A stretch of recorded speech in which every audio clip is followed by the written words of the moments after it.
محترم حضرات، آپ سب کو عید الاضحیٰ کی بہت بہت مبارکباد ہو۔ محترم حضرات، اللہ تبارک تعالیٰ شانہ کو ذی الحجہ کے پہلے 10 دن کا ہر ایک عمل سال بھر کے باقی سارے عملوں سے زیادہ محبوب ہے۔ یہ بات ہمارے اور آپ کے آقا نامدار حضور پاک صلی اللہ علیہ وسلم نے ارشاد فرمایا ہے، جس کا مفہوم ہے کہ اللہ تبارک تعالیٰ شانہ کو ذی الحجہ کے پہلے 10 دن کا کوئی بھی نیک عمل، چاہے وہ روزہ رکھنے کا ہو، نمازیں پڑھنے کا ہو، تلاوت کرنے کا ہو، یہ اللہ تعالیٰ کو بے حد محبوب ہے۔ محترم حضرات، ہے نا، حدیث کا مفہوم ہے کہ ذی الحجہ کے پہلے 10 دن میں سے کسی ایک دن کا روزہ اللہ تعالیٰ شانہ کے یہاں 1 سال کے روزہ رکھنے کے برابر کا ثواب اللہ تعالیٰ عطا فرماتے ہیں۔ محترم حضرات، ذی الحجہ کے 10ویں دن قربانی کرنے کا حکم ہے، لیکن یہ قربانی 3 دن میں 10ویں، 11ویں اور 12ویں کسی ایک دن بھی کیا جا سکتا ہے، لیکن سب سے اچھا قربانی جو ہے وہ 10ویں ذی الحجہ کی ہوتی ہے۔ محترم حضرات، اللہ تبارک تعالیٰ شانہ کو 10ویں ذی الحجہ کے دن سب سے محبوب عمل اللہ کی راہ میں اللہ کے نام پہ قربانی کرنا ہے۔ محترم حضرات، اللہ تبارک تعالیٰ شانہ اس قربانی کے بدلے یوں آیا حدیث میں کہ قربانی کے مال کے خون کے پہلا قطرہ گرنے سے پہلے اللہ اس کی مغفرت عطا فرماتے ہیں، اور پھر جتنا قطرے اس کے گرتے ہیں ان کا درجہ بلند ہوتا ہے۔ اس جانور کے بدن میں جتنے بال ہوتے ہیں اس بال کے برابر اس کے نام اعمال میں ثواب لکھا جاتا ہے۔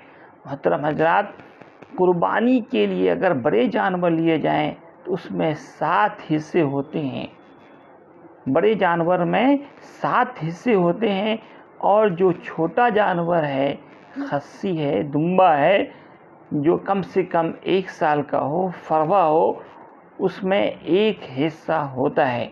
محترم حضرات، قربانی کے بعد کے جو گوشت ہے انہیں 3 حصہ کرنے کا حکم ہے۔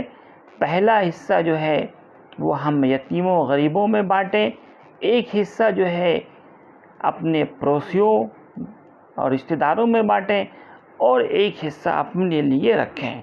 لیکن حدیث میں یہ گنجائش ہے کہ اگر آپ کا کنبہ بڑا ہے تو آپ چاہے تو 2 حصہ رکھ سکتے ہیں یا تینوں ہی حصہ رکھ سکتے ہیں، لیکن افضل یہ ہے کہ ہم قربانی کے گوشت کا 3 حصہ کریں۔ محترم حضرات، ہم جب یہ عمل کرتے ہی ہیں تو جو مستحب ہو اس پہ ہمیں عمل کرنی چاہیے، اس لیے قربانی کے گوشت کا جہاں تک ہو 3 برابر حصہ ہم کریں، اور قربانی ہم دکھاوا کے واسطے نہ کریں بلکہ صرف اللہ کی رضا کو حاصل کرنے کے واسطے کریں۔ محترم حضرات، قربانی کرنے کے بعد جو جانور کے جو چمڑے ہوتے ہیں اس کو بھی اللہ کے راہ میں صدقہ کرنا ہے، اللہ کے راہ میں صدقہ کرنا ہے بھائیو۔ محترم حضرات، اس دن جو ہم لوگ نماز پڑھتے ہیں وہ جو ہے 2 رکعت نماز ہے، 6 زائد تکبیروں کے ساتھ۔ 6 زائد تکبیروں کے ساتھ نماز کا طریقہ یہ ہے کہ پہلی رکعت میں ہم جو ہے اللہ اکبر کہتے ہوئے جو ہے ہاتھ کو باندھ لیں، ثنا پڑھیں۔ ثنا پڑھنے کے بعد ہم لوگ ہاتھوں کو اپنے کانوں تک اٹھائیں اور 2 بار ہاتھ کو چھوڑ دیں، اللہ اکبر بولتے ہوئے اپنے ہاتھ کو کان کے لو تک لے جائیں اور اسے چھوڑ دیں، اور تیسری بار میں جو ہے آپ اللہ اکبر کہتے ہوئے ہاتھ کو اوپر لے جائیں اور اسے باندھ لیں، اور پھر آپ الحمد شریف اور سورہ پڑھنے کے بعد رکوع سجدہ کرتے ہوئے پہلی رکعت پوری کریں، اور پھر دوسری رکعت میں پہلے آپ سورہ پڑھیں، الحمد شریف پڑھیں، سورہ پڑھیں، اور پھر جو ہے نا 3 زائد تکبیر کہیں، مطلب اپنے کانوں اپنے ہاتھوں کو کان کے لو تک 3 بار اللہ اکبر بولتے ہوئے لے جائیں اور اسے چھوڑ دیں۔ تو بھائی اس طرح سے ہم لوگ پھر ہے نا پھر رکوع سجدہ کرتے ہوئے 2 رکعت پوری کریں گے۔ اور بھائیو دوستو، نماز کے بعد خطبہ سننا واجب ہے، خطبہ سننا واجب ہے۔ اور میرے محترم بھائیو بزرگوں دوستو، ایک بہت بڑا عمل ہے جو واجب بتایا گیا ہر مسلمان پر، وہ 9ویں ذی الحجہ کے فجر کے بعد سے لے کر 13ویں ذی الحجہ کے عصر کی نماز کے ہر نماز کے بعد آپ کو تکبیر تشریق پڑھنا واجب ہے۔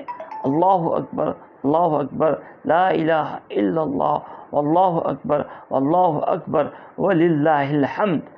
محترم حضرات، یہ اللہ تبارک تعالیٰ شانہ ہمیں اور آپ کو اس پر زیادہ سے زیادہ عمل کرنے کی توفیق عطا فرمائے۔ الحمدللہ رب العالمین۔